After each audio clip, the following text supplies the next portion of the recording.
Right now, as you are watching this, over 60% of the entire United States is sitting in some form of drought. But here's the part that should really get your attention. A massive pattern change is about to slam into the country starting Monday night, and what happens over the next 7 days could reshape the weather map for millions of Americans. We are talking severe thunderstorms, possible tornadoes, damaging winds, hail, and even flooding in areas that have been bone dry for months.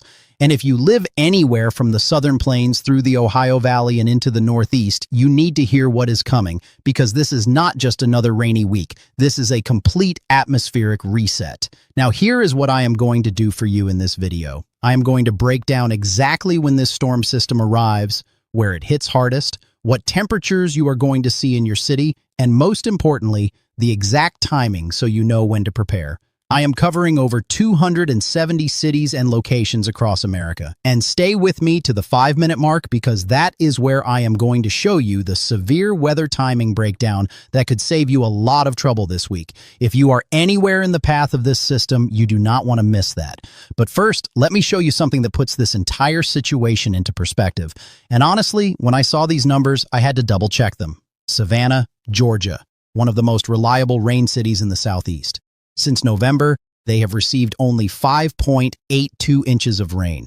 The normal amount they should have gotten in that same period? Over 15 inches. That means Savannah has only received 38% of its normal rainfall over the last 5 months. Records in Savannah go back to 1869, and we are looking at one of the driest stretches in over a century and a half of record keeping. Just yesterday, they tied a record high temperature at 89 degrees in late March. Think about that for a second. And Savannah is not alone. This drought is widespread. When you look at the national radar right now, you see almost nothing. The entire country is essentially dry. A few showers down in southern Florida, a couple of snow flurries near the upper Great Lakes, and that is it. Coast to coast, border to border, dry air dominates. Now, here is where it gets really concerning. The dew points across the central and eastern United States are sitting in the 20s and teens. If you have ever walked outside and shocked yourself on a car door handle, that is what this kind of air feels like. Relative humidity across much of the country is running in the teens and 20s. Statesboro, Georgia is sitting at 28% relative humidity. Metter, Georgia at 35%. These are desert-level numbers in the southeast. And when you combine that with winds gusting over 25 to 40 miles per hour across the plains, Kansas, Nebraska, and the heartland, you get a dangerous fire situation. That is exactly why we are seeing red flag warnings stretched across a massive portion of the country right now. From the southern plains through the southeast and into the mid-Atlantic, fire weather concerns are critical. If a fire starts in these conditions, it will spread fast. Outdoor burning right now is a terrible idea, and I cannot stress that enough. But here is the twist, and this is the part that makes the next 7 days so fascinating and so important. This bone-dry pattern that has been locked in place for months is about to break. And when it breaks, it is not going to be gentle. The jet stream, which has been running flat from west to east across the northern tier of the country, keeping all the moisture locked out, is about to split into 2 branches. And when those 2 branches start interacting with warm Gulf moisture, we are going to see an explosive weather setup develop. Let me walk you through the timing, because timing is everything when it comes to severe weather. Sunday, March 29th. Today, this is the calm before the storm. High pressure is sitting right over the middle of the country. Clockwise flow around that high is pumping dry air everywhere. Winds are gusting, but the skies are mostly clear. Enjoy the quiet, because it is not going to last. Monday, March 30th. A piece of energy in the northern jet stream begins to push east across the upper Midwest. By Monday evening, that energy is strong enough to kick off thunderstorms across parts of Wisconsin, Michigan, and the Great Lakes region. But here is the key detail. The worst of it hits overnight Monday night into the pre-dawn hours of Tuesday. The cap on the atmosphere erodes after sunset, and that is when storms fire. If you are in the upper Midwest, set your severe weather alerts before you go to bed Monday night. And while all of that is happening up north, something even more significant is brewing down south. A southern stream of energy is beginning to activate. You see that? The Gulf of Mexico, which has been completely shut down for weeks, is about to open up. Moisture is going to start flowing northward, and when it collides with the energy coming in from the west, the atmosphere is going to become very unstable very quickly. Tuesday, March 31st. This is when things really start to accelerate. A frontal boundary sets up from the Ohio Valley southwest into Texas. On the warm side of that front, temperatures surge. On the cold side, cooler Canadian air pushes south. That clash of air masses is the recipe for severe weather. Showers and thunderstorms begin to develop along that boundary, especially from the mid-Mississippi Valley into the Ohio Valley. Some of these storms could produce damaging winds and large hail. And here is something you need to watch. If you are in the southern plains or the lower Mississippi Valley, the moisture return from the Gulf is going to be significant. Dew points jump from the 20s and 30s all the way up into the 50s and 60s in a matter of hours. That kind of rapid moisture increase is fuel for strong storms. Wednesday, April 1st. Now we are in the thick of it. The frontal boundary sharpens. A more organized storm system takes shape in the southern branch of the jet stream. Heavy rain begins to fall across the mid-Mississippi Valley, the Tennessee Valley, and parts of the Ohio Valley. Some areas could pick up 2 to 3 inches of rain in a short period. For areas that have been in drought for months, that sounds like good news. But here is the problem. When the ground has been this dry for this long, it actually becomes hydrophobic. The soil resists absorbing water initially, which means a lot of that rain runs off instead of soaking in. That creates a flash flooding risk even in areas that desperately need the moisture. And here is the severe weather angle. As we move into Wednesday evening and overnight into Thursday, the southern branch storm system intensifies. We are now looking at the potential for tornadoes, damaging straight-line winds, and large hail from the southern plains through the Mississippi Valley and into parts of the Tennessee Valley. If you live in these areas, Wednesday night into Thursday is the window you need to be prepared for. Thursday, April 2nd through Friday, April 3rd. The storm system pushes east. Rain and thunderstorms spread into the Ohio Valley, the Mid-Atlantic, and potentially into parts of the Northeast. How far east the severe weather reaches depends on one critical factor, and this is something I want you to understand because it affects millions of people on the East Coast. There is a ridge of high pressure sitting off the Atlantic coast. If that ridge holds strong and does not budge, it acts like a wall that blocks the storm system from reaching the coast. The severe weather and heaviest rain stay inland. But if that ridge weakens and shifts even slightly to the west, that opens the door for the storm system to push all the way to the coast. And that means cities like Washington, Philadelphia, New York, and Boston could see significant rain and possibly severe weather late in the week. Right now, the models are going back and forth on this. I am going to be watching this closely every single day, and I will update you as the forecast becomes clearer. Drop a comment below telling me where you are watching from so I can make sure to cover your area in the next update. Now, do not skip ahead because I promised you the city-by-city breakdown, and I am about to deliver. Let me start with what is happening right now across the country and then walk you through the week ahead for your area. Let us begin out west. Phoenix, Arizona is sitting at 93 degrees right now. Scottsdale, 91. Mesa, 92. Tempe, 93. Tucson, 86. Yuma is at 101 degrees. Bullhead City, 97. These are extreme numbers for late March. The desert Southwest has been running 10 to 12 degrees above normal, and that heat is not going away anytime soon, although some relief is coming by late in the week as that storm system disrupts the pattern. For now, if you are in Arizona, stay hydrated and limit outdoor activity during peak hours. Las Vegas, Nevada is at 90 degrees, Palm Springs, California, 97, Indio, 97, Coachella, 97, El Centro and Calexico, 100 degrees, Ridgecrest, 89, Death Valley at Furnace Creek, 84.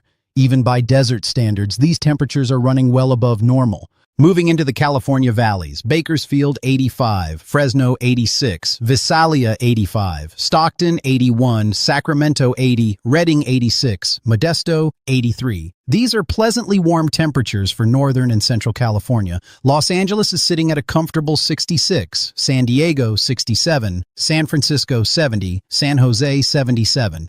Enjoy these temperatures, California, because you are going to see some rain moving in later in the week as the Pacific Northwest flow brings moisture down into northern California.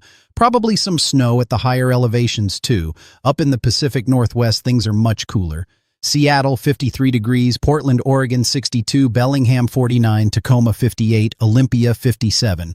Rain is already starting to work into the northwest, and you will see more precipitation through Monday and Tuesday as pieces of energy rotate through the flow. This is actually good news for the northwest. You have been dry too, and this pattern change brings you some much-needed moisture. Now let us move into the mountain west and the plains, because this is where the pattern change is going to be most dramatic. Denver, Colorado is at 76 degrees right now.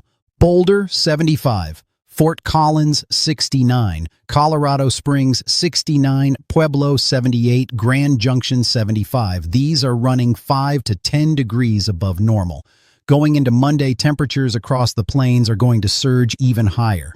We are talking about anomalies of 15 to nearly 20 degrees above normal in parts of Kansas, Nebraska, and Oklahoma. Temperatures in the 80s are going to stretch all the way up into Nebraska on Sunday and Monday. Rapid City, South Dakota, 74 degrees. Bismarck, North Dakota, 55. Pierre, 60. Sioux Falls, 56. Fargo, 46. The northern plains are cool right now, but watch what happens. As that first piece of energy pushes through Monday night, northerly flow behind it will pull cool Canadian air back down. Temperatures in the northern plains could drop 20 to 30 degrees from Monday to Wednesday. That kind of temperature swing is going to be felt. Now the southern plains. This is where things get really interesting and potentially dangerous later in the week. Dallas, Texas, 57 degrees right now. Fort Worth, 54. Houston, 73. San Antonio, 69. Austin, 67. Waco, 63. Temple, 66. Lubbock, 62. Amarillo, 63. El Paso, 70. Oklahoma City, 56. Tulsa, 60. Wichita, Kansas, 60. Kansas City, 57. Omaha, 57. These areas are in the crosshairs for the severe weather setup developing Wednesday night into Thursday. If you are anywhere from Dallas north through Oklahoma City and into Kansas City, pay close attention to the forecast updates this week.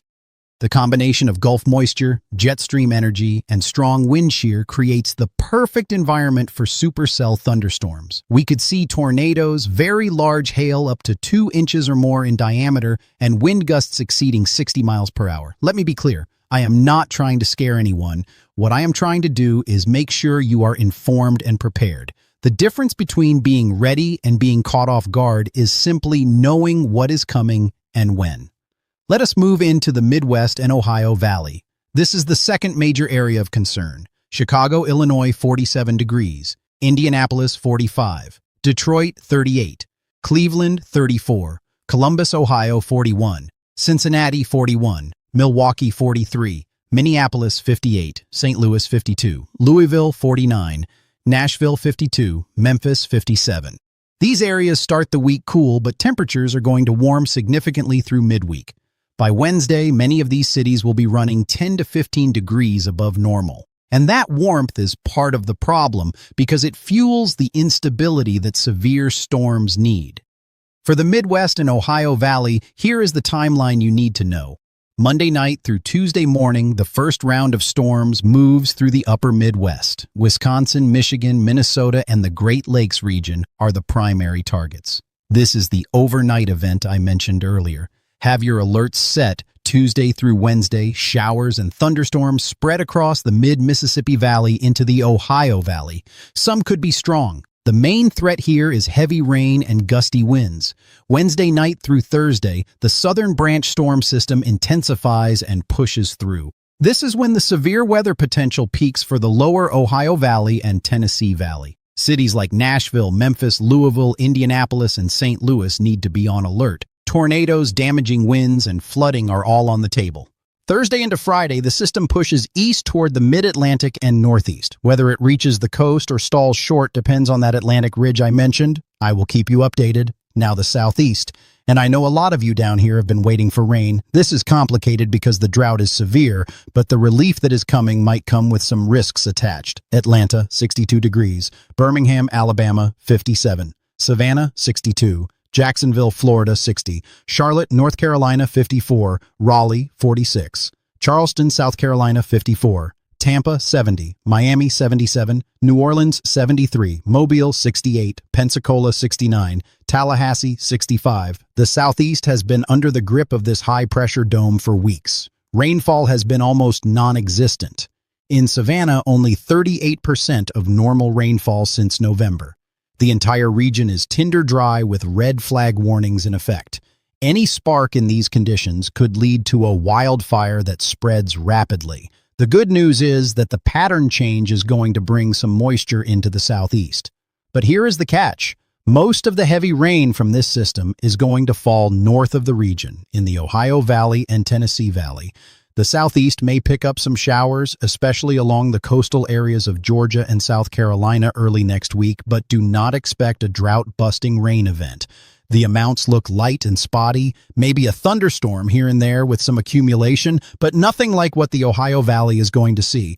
For the southeast, the longer range outlook is a mixed bag. April is forecast to remain below normal for precipitation across much of the region. The monthly precipitation forecast from the National Climate Data Center shows the entire country running below normal rainfall for April. It is not until May and June that we start to see signals for improvement. June, July, and August are traditionally the wettest months for the southeast, with average rainfall running around 5 inches per month and potentially up to 7 inches in some areas. The long-range models suggest near normal to slightly above normal precipitation for the southeast during the summer months, so there is hope on the horizon, but the next several weeks are going to remain dry and challenging. If you are a gardener or a farmer in the southeast, you know exactly what I am talking about. You have probably been watering constantly just to keep things alive. Hang in there. The summer pattern should eventually bring relief. Now let me cover the Northeast and New England because you have a different set of challenges this week. New York City, 39 degrees right now. Boston, 35. Philadelphia, 43. Washington, D.C., 44. Baltimore, 43. Hartford, Connecticut, 34. Providence, Rhode Island, 34. Pittsburgh, 39. Buffalo, 29. Albany, New York, 30. Burlington, Vermont, 29. Portland, Maine, 28. Bangor, Maine, 23. Presque Isle, 19. These are chilly numbers. Some of you in northern New England are still dealing with temperatures in the teens and 20s. Calais, Maine at 16 degrees. Lubec, Maine at 16. These are cold for late March. But here is what is coming. Through Monday and into midweek, temperatures in the Northeast are going to warm significantly. By Tuesday and Wednesday, anomalies of 5 to 10 degrees above normal are expected from the Ohio Valley into the Northeast. That means New York could see temperatures climbing into the upper 50s and 60s. Boston into the 50s, Philadelphia into the 60s. For those of you who have been dealing with chilly weather, this is going to feel like a welcome change. However, and this is a big however, late in the week as that storm system pushes east, the Northeast could see significant precipitation. Rain is the primary threat for the lower elevations. But for northern New England and the higher elevations, there is a possibility of mixed precipitation or even snow. The models are hinting at this, but it is still several days out and the details could change. I will be updating you daily, so make sure you are checking back. All right, I promised you a comprehensive city breakdown, and I am going to make sure I deliver on that. Let me run through temperatures across the country right now so you know exactly where things stand before this pattern change arrives. Starting in Florida, Miami, 77, Fort Lauderdale, 76, West Palm Beach, 78, Boca Raton, 77, Port St. Lucie, 77, Orlando, 69 with light rain, Tampa, 70, St. Petersburg, 74, Sarasota, 75, Fort Myers, 75, Cape Coral, 75, Naples, 73, Key West, 78, Jacksonville, 60, Gainesville, 58, Tallahassee, 65, Pensacola, 69, Daytona Beach, 68, Cocoa Beach, 72, Melbourne, 73, Kissimmee, 71, Lakeland, 70.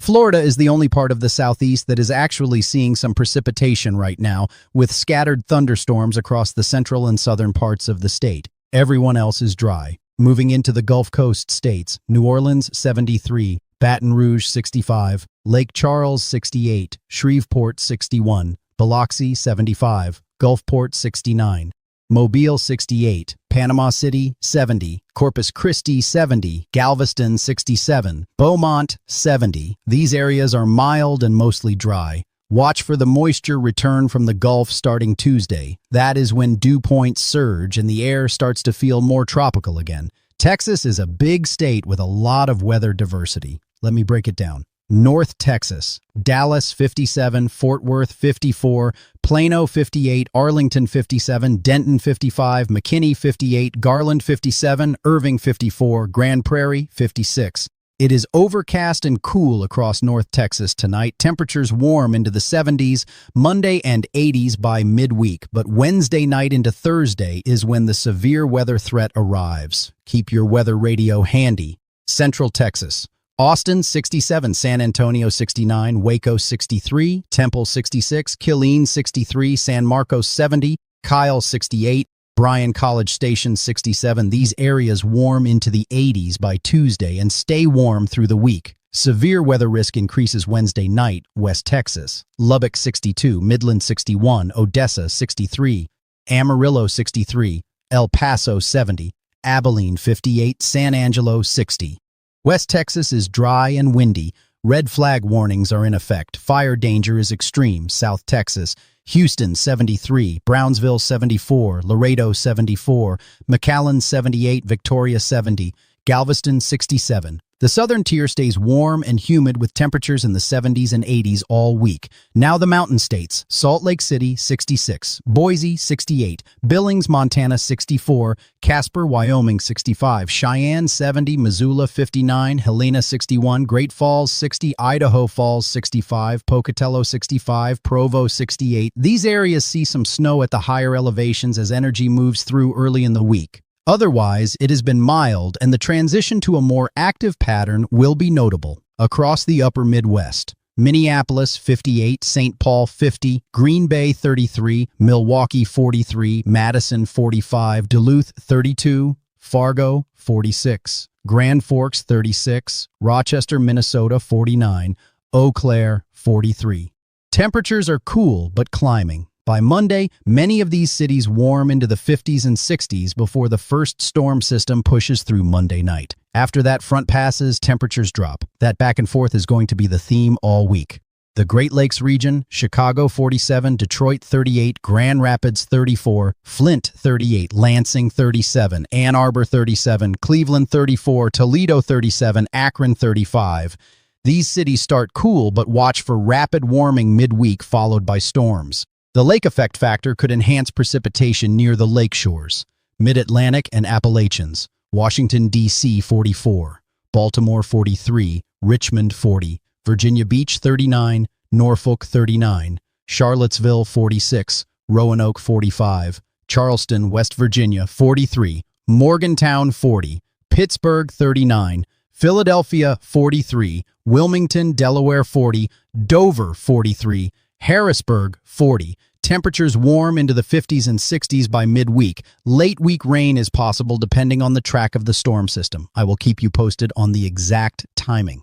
New England: Boston, 35, Providence, 34, Hartford, 34, New Haven, 36, Worcester, 29, Springfield, Massachusetts, 33, Manchester, New Hampshire, 30, Concord, 30, Burlington, Vermont, 29, Montpelier, 22, Portland, Maine, 28, Bangor, 23. Warming trend starts Monday and continues through midweek. Late week precipitation possible, mainly rain for the coast and potentially mixed precipitation for the interior and mountains. Let me now break down the severe weather timeline one more time because this is critical and I want to make sure everyone is clear on this. Phase 1, Monday night, March 30th into early Tuesday morning. Target area is the upper Midwest: Wisconsin, Minnesota, Michigan, and the Great Lakes. Storm type is scattered thunderstorms developing after the cap erodes overnight. Main threats are gusty winds and small hail. This is not expected to be a widespread severe event, but a few strong storms are possible. Best time to be alert is from midnight to 6 in the morning Central Time Tuesday, Phase 2. Tuesday, March 31st through Wednesday, April 1st. A frontal boundary sets up from the Ohio Valley back into Texas. Showers and thunderstorms develop along and south of that boundary. The main threats are heavy rain, gusty winds, and isolated strong storms. The mid-Mississippi Valley is the primary focus. St. Louis, Memphis, Little Rock, and Springfield, Missouri should watch this period closely. Phase 3, Wednesday night, April 1st into Thursday, April 2nd. This is the main event. A more significant storm system in the southern branch of the jet stream intensifies. The severe weather threat escalates significantly. Target area extends from the southern plains through the Mississippi Valley and into the Ohio Valley and Tennessee Valley. Cities in the crosshairs include Dallas, Oklahoma City, Tulsa, Wichita, Kansas City, St. Louis, Memphis, Nashville, Louisville, Indianapolis, and Little Rock. Threats include tornadoes, some potentially strong, damaging straight-line winds with gusts exceeding 60 miles per hour, large hail up to 2 inches or more in diameter, flash flooding from heavy rainfall rates. The most dangerous window is from Wednesday evening around 6 in the evening Central Time through Thursday morning around 6 in the morning. That 12-hour window is when conditions will be most favorable for severe storms. Phase 4. Thursday, April 2nd into Friday, April 3rd. The system pushes east. Rain and possible thunderstorms affect the Ohio Valley, Mid-Atlantic, and potentially the Northeast. Severe threat diminishes, but heavy rain and gusty winds remain possible. Whether this affects the East Coast depends on the position of the Atlantic Ridge. Watch updates closely. Now, I know what some of you are thinking. We have been hearing about rain for weeks and it never comes. And you are right to be skeptical. The drought has been relentless. Look at the drought monitor right now. Most of the nation is in some form of dry condition. The Southeast has been especially hard hit. Savannah recording only 38% of normal rainfall since November. And the outlook for April is not great either. Below normal precipitation is expected across much of the country for the entire month. But here is why this week is different. The jet stream pattern is genuinely changing. We are not just seeing a weak disturbance try to push through a wall of high pressure. We are seeing both branches of the jet stream activate simultaneously. Northern energy and southern energy are converging. The Gulf of Mexico is opening up as a moisture source. These are real, significant atmospheric changes that the models are consistently showing. Will it solve the drought? No, not even close. 1 week of active weather is not going to erase 5 months of deficit. But it is a start. And for the Ohio Valley and parts of the Midwest, 2 to 3 inches of rain over the next 7 days could make a meaningful dent. For the Southeast, the relief will be more modest, maybe a few tenths of an inch to an inch at best, but any moisture at this point helps. Looking further ahead, the weeks 3 and 4 outlook from the Climate Prediction Center shows signals for above normal precipitation returning to the Mississippi Valley and back into Texas. These are the areas that need it most. And as we get into late spring and early summer, the traditional wet season in the Southeast should help close the gap. June through August typically bring 5 to 7 inches of rainfall per month in the Southeast, and the long-range outlook suggests near normal to slightly above normal for that period. Now let me talk about temperatures for the week ahead because the swings are going to be dramatic. Sunday into Monday, the warm anomalies are concentrated in the desert Southwest and the plains. We are talking about 5 to as much as 10 to 12 degrees above normal from Arizona through New Mexico, Colorado, Kansas, Nebraska, and Oklahoma. The eastern seaboard stays a couple of degrees below normal. Monday into Tuesday, the warmth surges east. The plains heat up even more with anomalies approaching 15 to 20 degrees above normal. The eastern United States begins to warm. Meanwhile, the Pacific Northwest cools as rain and cloud cover move in. Tuesday into Wednesday, the first cold front pushes through the northern plains. Temperatures drop sharply behind the front in Minnesota, the Dakotas, and Wisconsin. But south of the front, temperatures remain well above normal. The Ohio Valley and Northeast warm with anomalies of 5 to 10 degrees above normal. Wednesday into Thursday, the contrast intensifies. It is warm in the Southeast with temperatures 5 to 10 above normal. Cool in the Great Lakes and Midwest as the storm system churns through. The boundary between those air masses is where the severe weather fires. Thursday into Friday, cooler air begins to filter into the west. The desert Southwest finally gets some relief from the extreme heat. The southern tier stays warm, but the Northeast starts to cool as the storm system moves through. Friday into the weekend, temperatures moderate across much of the country. The big anomalies diminish. But the pattern stays active with more energy potential coming in the following week. Now, before I wrap up, let me touch on something important for those of you in fire-prone areas. The next 24 to 48 hours are critical. Red flag warnings remain in effect across a huge swath of the country. The combination of low humidity, gusty winds, and extremely dry ground conditions means any fire that starts will spread rapidly and be very difficult to contain. Please do not burn anything outdoors right now. No trash burning, no brush clearing, no campfires. One spark could become a catastrophe. The fire weather threat begins to ease as moisture returns midweek, but until then, exercise extreme caution. All right, here is what I need from you. Drop a comment right now telling me where you are watching from, your city and state. I read every single comment and I use your locations to make sure I am covering the areas that matter most to you in the next update. The more specific you are, the better I can tailor the forecast for your area. And if you have questions about what is coming this week, put those in the comments too. I will do my best to answer as many as I can. Let me do a quick recap of the key takeaways because I know this has been a lot of information. Number 1. The drought is severe and widespread. Over 60% of the country is in some form of dry condition.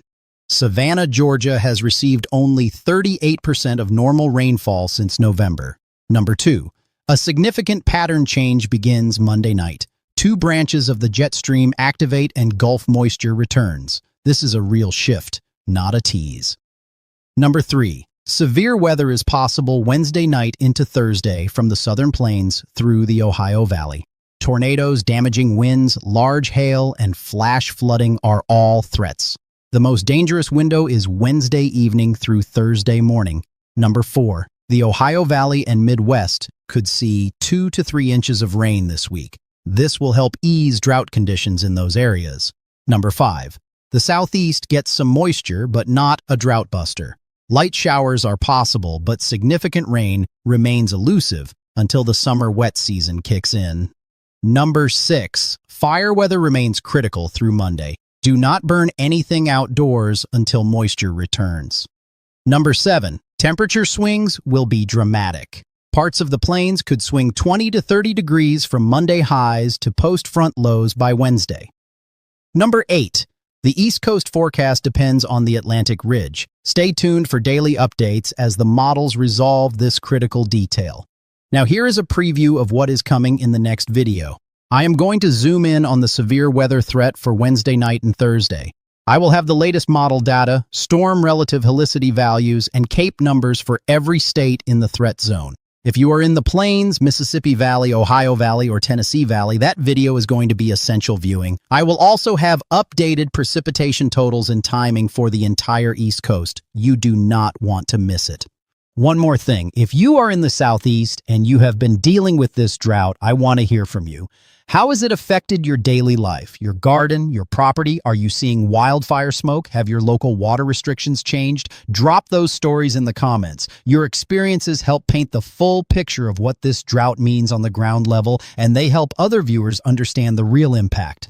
Temperatures are going to stay warm across much of the country through midweek. Here is a final snapshot. Phoenix 93, Dallas 70s by Monday, Atlanta warming into the upper 70s and low 80s. New York climbing to the upper 50s and 60s by midweek. Denver mid-70s. Chicago warming from the upper 40s into the 60s. Miami holding steady in the upper 70s. Seattle low 50s with rain on the way. The weather is about to take a serious turn. 5 months of drought and quiet patterns are giving way to an active, dynamic, and potentially dangerous setup. Whether you need the rain or you need to prepare for severe weather, the next 7 days are going to demand your attention. I will be back tomorrow with a full update as the models continue to refine the forecast. Make sure you have your notifications turned on so you do not miss it. And remember, drop your city and state in the comments. I want to make sure your area is covered. But wait, before you go, I want to do something I do not normally do. I want to go even deeper on the city-by-city breakdown, because I know some of you are sitting there thinking he covered the big cities. But what about my town? What about the smaller places that always get skipped? I am not going to skip you today. Let me run through even more locations. Let us start with the Carolinas in more detail. Charlotte, North Carolina, 54 degrees right now. Raleigh, 46. Greensboro, 47. Durham, 46. Fayetteville, 47. Wilmington, 45. Asheville, 51. Greenville, North Carolina, 41. Hickory, 51. Statesville, 48. Winston-Salem, 49. Jacksonville, North Carolina, 48. Boone, 38. The mountains of North Carolina are chilly tonight, dipping into the 30s in Boone and the surrounding high elevations. But the coast is running in the 40s and lower 50s. By midweek, temperatures across the Carolinas warm into the upper 70s and lower 80s. The severe weather threat for the Carolinas depends heavily on how far east the storm system pushes. Right now, it looks like the primary severe risk stays to your west in the Tennessee Valley, but you could see some gusty thunderstorms late Thursday or Friday. Stay tuned. South Carolina, Charleston, 54, Columbia, 54, Greenville, South Carolina, 55, Spartanburg, 52, Myrtle Beach, 54, Clemson, 55, Somerville, 54, Florence, 49. The Palmetto State is dry and cool tonight. The drought here is just as severe as in Georgia. Any rain that makes it this far east will be welcomed, but the amounts look modest at best. Georgia in more detail. Atlanta, 62, Savannah, 62, Macon, 69, Augusta, 58, Columbus, 65, Athens, 58, Gainesville, 57, Dalton, 54, Lawrenceville, 56, Cumming, 57. The Peach State is in rough shape when it comes to moisture. Red flag warnings are up, the brush is dry, the forests are dry, and the forecast does not show significant relief for at least another month. Your best chance for rain this week comes Monday night into Tuesday when a weak front approaches the coast, but do not expect more than a light shower or two. The real question for Georgia is whether the summer thunderstorm season arrives on time in June. If it does, that 5 to 7 inches per month of normal summer rainfall could slowly pull you out of this deficit. But if the summer pattern is delayed, we are looking at a worsening drought situation that could lead to water restrictions and serious agricultural impacts. Alabama. Birmingham, 57, Montgomery, 63, Mobile, 68, Huntsville, 57, Tuscaloosa, 57, Auburn, 65, Dothan, 69, Phoenix City, 65, Florence, 56. Temperatures are mild across Alabama tonight. The northern part of the state, especially Huntsville and the Tennessee Valley region of Alabama, is in the zone for potential severe weather Wednesday night into Thursday. If you are in North Alabama, that is the window to prepare for. Mississippi, Jackson 60, Hattiesburg 63, Biloxi 75, Gulfport 69, Tupelo 56, Olive Branch 57, Vicksburg 61. The Magnolia State could see some of the heaviest rain from this system, especially in the northern half of the state. The mid-Mississippi Valley is right in the target zone for heavy precipitation Wednesday through Thursday. 2 to 3 inches is certainly possible north of Interstate 20 while Louisiana. New Orleans 73, Baton Rouge 65, Shreveport 61, Lake Charles 68, Lafayette 67. Northern Louisiana is closer to the severe weather threat zone, especially around Shreveport. The moisture return from the Gulf hits Louisiana first, and that surge of humidity will be dramatic. Dew points could jump 30 degrees in 24 hours. Let me swing back up to the Ohio Valley and fill in some more cities. Cincinnati 41, Dayton 46, Columbus, Ohio 41, Akron 35, Toledo 37, Youngstown 33, Canton 35, Lima 35, Mansfield 34, Evansville, Indiana 47, Terre Haute 48, Fort Wayne 38, South Bend 42, Indianapolis 45, Bloomington, Indiana 43, Lafayette, Indiana 44, Kokomo 41, Muncie 43. The Ohio Valley is going to be ground zero for the heaviest rainfall this week, 2 to 3 inches over 7 days, with the bulk of it falling Wednesday night through Thursday. Some spots could see locally higher amounts where thunderstorms train over the same area. After months of below normal precipitation, this is exactly what the region needs, but the flood risk is real because of how dry and compacted the soil has become. Kentucky, Louisville 49, Lexington 39, Bowling Green 49, Paducah 51, Hopkinsville 51, Owensboro 49, Frankfort 39. The Bluegrass State sits right on the boundary between the warm and cold air masses this week. That boundary is where the storms will be most intense. Wednesday night into Thursday is the primary severe weather window for Kentucky, Tennessee. Nashville 52, Memphis 57, Knoxville 49, Chattanooga 55, Clarksville 47, Murfreesboro 49, Cookeville 50, Kingsport 42. Tennessee is split between two threats this week. West Tennessee around Memphis sees the severe weather threat first, potentially as early as Wednesday afternoon. Middle Tennessee, including Nashville, sees it Wednesday night. East Tennessee may see thunderstorms Thursday, but the severe risk is lower there.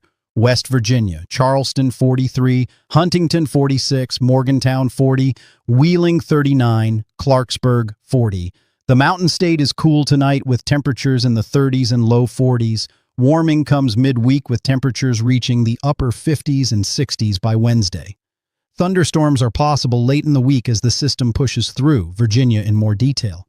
Virginia Beach 39, Norfolk 39, Richmond 40, Roanoke 45, Charlottesville 46, Lynchburg 44, Harrisonburg 36, Fredericksburg 40, Staunton 39, Petersburg 36. The Old Dominion warms through the week with temperatures reaching the upper 60s by midweek. Whether you see storms late Thursday or Friday depends on the track of the system. Northern Virginia and the Shenandoah Valley are more likely to see precipitation than the Tidewater region. Now let me fill in the Plains states because these areas need extra attention given the severe weather potential. Kansas, Wichita 60, Topeka 56, Kansas City, Kansas 57, Overland Park 54, Salina 58, Manhattan, Kansas 60, Lawrence 55, Dodge City 60, Garden City 64, Hayes 60. Kansas is running mild to warm right now with temperatures in the upper 50s and 60s. By Monday, these numbers surge into the 70s and 80s.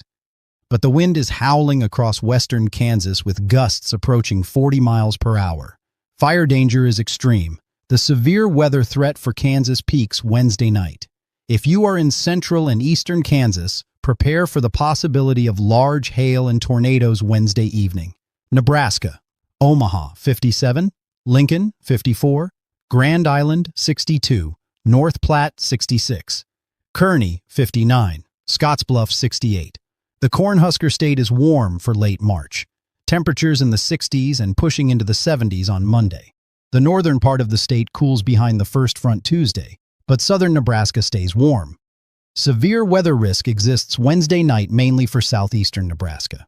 Oklahoma, Oklahoma City 56, Tulsa 60, Stillwater 59, Enid 67, Altus 61, Lawton area. Oklahoma is right in the heart of Tornado Alley for a reason, and this week's setup has all the classic ingredients. Gulf moisture, strong jet stream energy, surface boundaries, and wind shear. Wednesday night into Thursday morning is the window. If you are in Oklahoma, make sure you know where your safe place is. Have your weather radio charged and your emergency kit ready. Missouri, St. Louis 52, Kansas City, Missouri 57, Springfield 51, Columbia 54, Jefferson City 57, Joplin 54. The Show Me State straddles the boundary between the northern and southern threats. Northern Missouri sees the first round Monday night. The more significant event comes Wednesday night into Thursday for central and southern Missouri. Arkansas, Little Rock 55, Fort Smith 64, Fayetteville 52, Bentonville 58. The natural state could see severe weather as early as Wednesday afternoon as the southern branch storm system develops.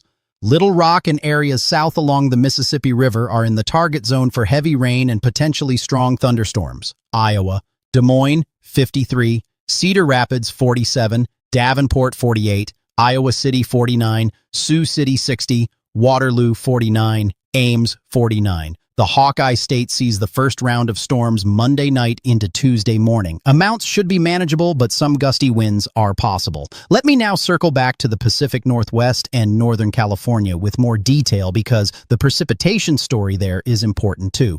Portland, Oregon, 62. Eugene, 63. Salem, 62. Bend, 62. Medford, 73. Astoria, 50. Corvallis, 59. Roseburg, 68. Coos Bay, 53. Oregon is seeing rain work in from the Pacific starting Sunday night. This continues through Monday and Tuesday. The higher elevations of the Cascades could see snow. This moisture is welcome, but amounts look moderate, maybe an inch to an inch and a half at lower elevations with more in the mountains. Washington State. Seattle 53, Tacoma 58, Spokane 57, Olympia 57, Bellingham 49, Vancouver, Washington 62, Yakima 64, Wenatchee 60, Pullman 55. Western Washington sees rain through midweek. Eastern Washington stays drier but gets some precipitation as well. The Cascades pick up snow at the passes. Northern California, Sacramento 80, Redding 86, Chico 82, Eureka 57, Ukiah 83, Santa Rosa 75, Oroville 83. The warmth in the Sacramento Valley is impressive for late March, but Northern California taps into some of that Pacific moisture by midweek. It will not be a lot, but any precipitation helps given how dry the fire season outlook is looking. Let me also fill in some more Mountain West cities. Boise, Idaho 68, Idaho Falls 65, Pocatello 65, Nampa 68, Lewiston 59, Montana Billings 64, Missoula 59, Great Falls 60, Helena 61, Bozeman 60, Kalispell 51. Montana sees some snow in the mountains as energy moves through early in the week. Wyoming, Casper 65, Cheyenne 70, Rock Springs 65, Riverton 69, Jackson 58. Wyoming stays mild through Monday before cooling midweek. Utah, Salt Lake City 66, Provo 68, Ogden 71, St. George 86, Moab 74. Southern Utah is running hot. St. George at 86 and Hurricane at 86. These areas see some relief as the pattern changes but remain warm. Colorado in more detail. Denver 76, Colorado Springs 69, Fort Collins 69, Boulder 75, Pueblo 78, Grand Junction 75, Durango 64, Aspen 61, Telluride 54. Colorado is the transition zone between the warm plains and the disrupted western pattern. The Front Range stays warm through Monday before a cold front brings more typical temperatures by midweek. Some thunderstorms possible along the Front Range Tuesday afternoon. New Mexico, Albuquerque 67, Santa Fe 60, Las Cruces 66, Roswell 65, Farmington 71. The land of enchantment is dry and warm. Fire danger is elevated across much of the state. Some afternoon thunderstorms are possible later in the week as the southern stream activates moisture from Mexico. Now let me cover a few more regions that I want to make sure do not get overlooked. The Dakotas, Sioux Falls, South Dakota, 56. Rapid City, 74. Pierre, 60. Aberdeen, 55. Bismarck, North Dakota, 55. Fargo, 46, Grand Forks, 36, Minot, 40, Dickinson, 53, Williston, 41, Yankton, 60, Brookings, 55. The Dakotas are split right now. Western South Dakota is warm with Rapid City at 74 degrees. Eastern North Dakota is cold with Grand Forks at 36. That temperature gradient is going to tighten as the week goes on. Cool air filters in behind the first front Tuesday, and the Dakotas could see some of the biggest temperature drops in the country this week. A 30-degree swing from Monday to Wednesday is not out of the question. Minnesota in detail. Minneapolis, 58, St. Paul, 50, Rochester, 49, Duluth, 32, Mankato, 53, St. Cloud area, Bemidji, 41, International Falls, 37, Moorhead, 46, Faribault, 52, Red Wing, 52, Winona, 50. The land of 10,000 lakes is cool in the north and mild in the south. The Twin Cities at 58 degrees are running above normal. Monday night is the first storm window for Minnesota, mainly the southern half of the state. The storms move through quickly but could produce gusty winds. Wisconsin, Milwaukee, 43, Madison, 45, Green Bay, 33, Appleton, 39, Eau Claire, 43, Wausau, 38, La Crosse, 47, Sheboygan, 34, Oshkosh, 40, Kenosha, 45, Racine, 45. Wisconsin is in the bullseye for the Monday night storm event. The overnight timing is concerning because people will be sleeping. Set your alerts before bed Monday night. The Cappy roads around midnight and storms develop through the early morning hours of Tuesday. Now let me fill in some of the smaller but important cities I have not covered yet. In the Northeast, Syracuse, New York, 31, Utica, 29, Binghamton, 26, Ithaca, 27, Elmira, 30, Schenectady, 30, Saratoga Springs, 30, Plattsburgh, 26, Rochester, New York, 30. These are cold numbers for late March. Northern New York is still locked in winter mode with temperatures in the 20s. The warming trend this week will feel dramatic. By Wednesday, these cities could be 30 degrees warmer than they are right now. In Pennsylvania, beyond Pittsburgh and Philadelphia. Allentown, 37, Scranton, 32, Wilkes-Barre, 32, Erie, 30, State College, 36, Harrisburg, 40, Lancaster, 39, Reading, 42, York, 37, Altoona, 34, Johnstown, 69, actually showed up warm earlier today, but evening temperatures are settling. The Keystone State warms through midweek. Late week precipitation depends on the storm track. In New Jersey, Newark, 40, Jersey City, 40, Paterson, 38, Trenton, 39, Atlantic City, 36, New Brunswick, 32, Edison, 40. The Garden State is chilly tonight but warming nicely through the week. Could see rain late Thursday or Friday depending on how far east the system tracks. Connecticut, Hartford, 34, New Haven 36, Stamford 34, Bridgeport 37, Danbury 36, Waterbury 32. Warming through midweek with possible rain late in the week. Massachusetts beyond Boston. Worcester 29, Springfield 33, Cambridge 35, Brockton 32, Fall River 28, New Bedford 28, Lowell 30. Cape Cod is running in the upper 20s to low 30s with Provincetown at 28 and Nantucket at 26. These are some of the coldest spots in the Northeast right now, and I want to make sure I cover the desert southwest wind situation. There are wind advisories in effect across parts of the desert southwest. Winds are gusting in the 20s and 30s, and combined with the extreme temperatures, this creates dangerous conditions for outdoor activity. If you are in southern Arizona or the California desert, the heat plus wind combination warrants caution. Stay hydrated, limit outdoor exercise, check on elderly neighbors and pets. Now let me bring up something I have not mentioned yet. Easter weekend. This Sunday is Palm Sunday and next Sunday is Easter. What does the weather look like for Easter? For Palm Sunday tomorrow, March 29th, most of the country looks great. Clear skies from the southeast through the Midwest and into the Northeast. The plains and Mountain West are sunny and warm. Pacific Northwest has some clouds and light rain, but nothing major. It is a beautiful day to be outside for most of the country. For Easter Sunday, April 5th, we are a full week out, so the details will change, but here is the general idea. The active pattern that sets up this week may be winding down by Easter weekend. However, there are signals for another piece of energy potentially affecting parts of the country around that time. For the southeast, current models suggest dry conditions for Easter with temperatures in the low to mid 80s. Savannah specifically is looking at the low 80s, mostly sunny, no rain in sight. Good Friday on April 3rd also looks dry and warm for the southeast. For the northeast, Easter weather depends entirely on where the storm system is by that point. It could be clearing out or lingering. I will have a much better picture by Wednesday or Thursday. Check back with me then. For the Midwest and Plains, Easter could see the aftermath of the midweek storm system with cooler temperatures in the wake of the cold front.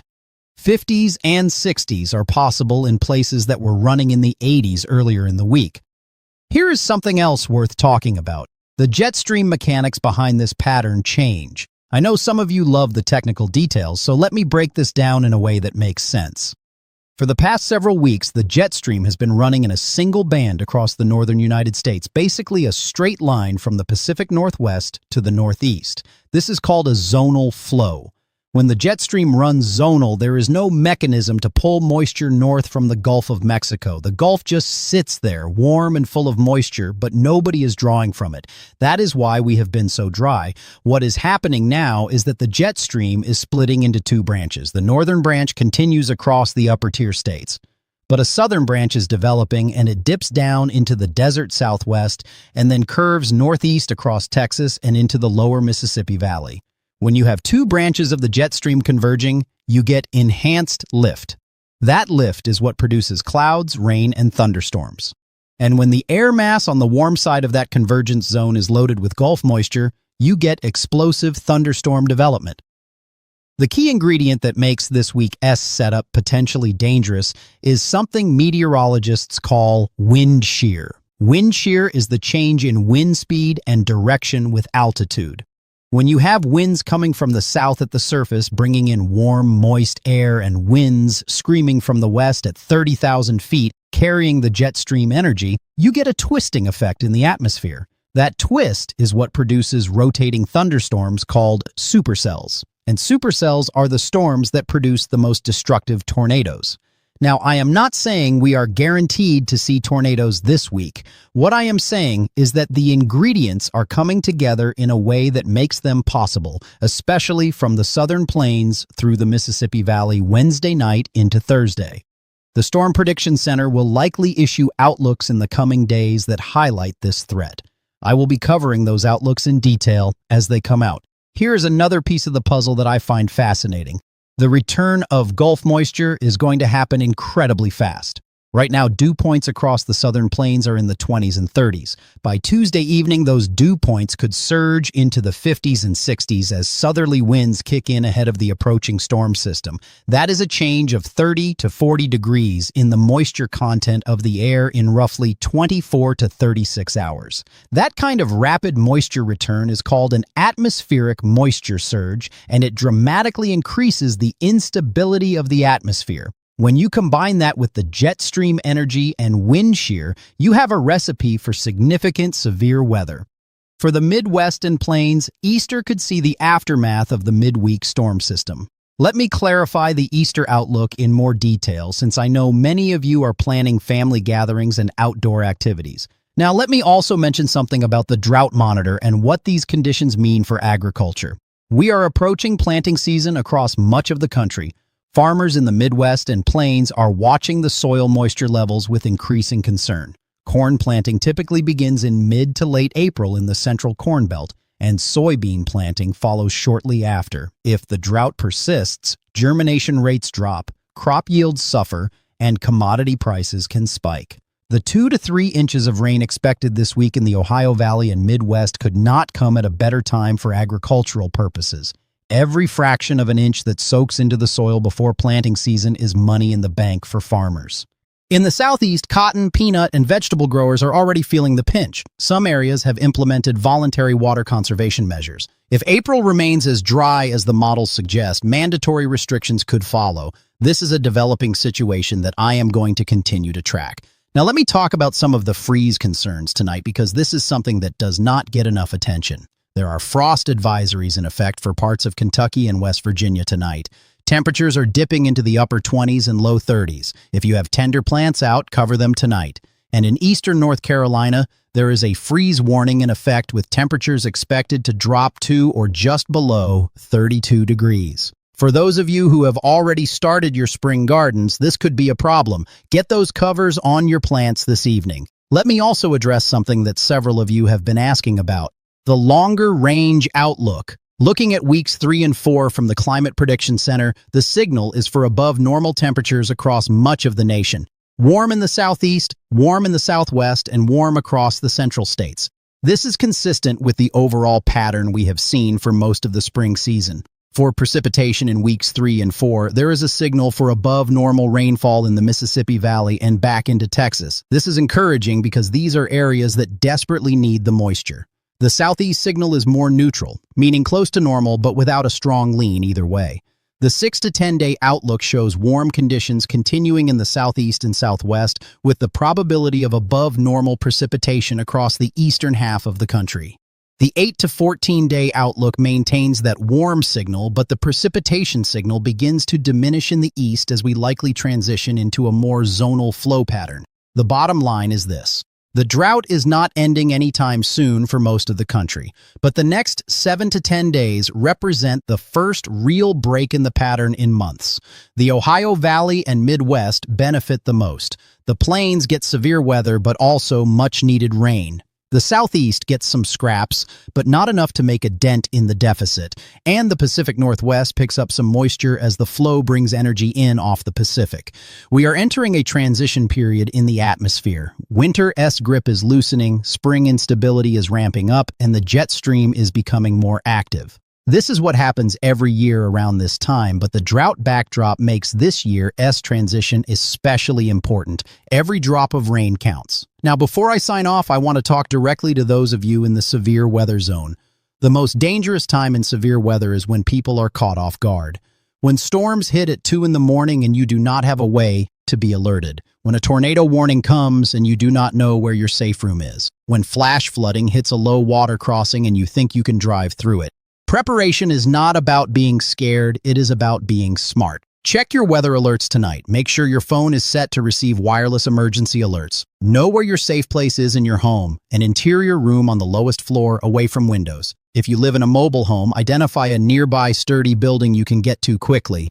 Have a flashlight, shoes, and a plan. And let me talk about the flooding risk for just a moment because I think people underestimate it.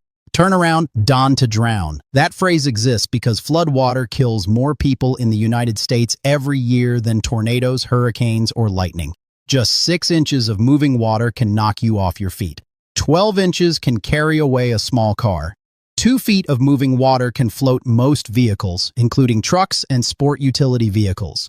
If you come to a flooded road this week, do not drive through it. Find another route. It is not worth the risk. For those of you with basements in the Ohio Valley and Midwest, check your sump pumps this weekend. Make sure they are working. Clear your gutters and downspouts. 2 to 3 inches of rain falling in a short period can overwhelm drainage systems, especially when the ground has been baked dry for months. All right, here is what I need from you. Drop a comment right now telling me where you are watching from, your city and state. I read every single comment and I use your locations to make sure I am covering the areas that matter most to you in the next update. The more specific you are, the better I can tailor the forecast for your area. And if you have questions about what is coming this week, put those in the comments too. I will do my best to answer as many as I can. Let me do a quick recap of the key points because I know this has been a lot of information. The drought is severe and widespread. Over 60% of the country is in some form of dry condition. Savannah, Georgia has received only 38% of normal rainfall since November. A significant pattern change begins Monday night. 2 branches of the jet stream activate and Gulf moisture returns. This is a real shift, not a tease. Severe weather is possible Wednesday night into Thursday from the southern plains through the Ohio Valley. Tornadoes, damaging winds, large hail, and flash flooding are all threats. The most dangerous window is Wednesday evening through Thursday morning. The Ohio Valley and Midwest could see 2 to 3 inches of rain this week. This will help ease drought conditions in those areas. The southeast gets some moisture, but not a drought buster. Light showers are possible, but significant rain remains elusive until the summer wet season kicks in. Fire weather remains critical through Monday. Do not burn anything outdoors until moisture returns. Temperature swings will be dramatic. Parts of the plains could swing 20 to 30 degrees from Monday highs to post-front lows by Wednesday. The East Coast forecast depends on the Atlantic Ridge. Stay tuned for daily updates as the models resolve this critical detail. Frost and freeze advisories are in effect tonight for parts of Kentucky, West Virginia, and eastern North Carolina. Protect your tender plants. Now here is a preview of what is coming in the next video. I am going to zoom in on the severe weather threat for Wednesday night and Thursday. I will have the latest model data, storm relative helicity values, and CAPE numbers for every state in the threat zone. If you are in the Plains, Mississippi Valley, Ohio Valley, or Tennessee Valley, that video is going to be essential viewing.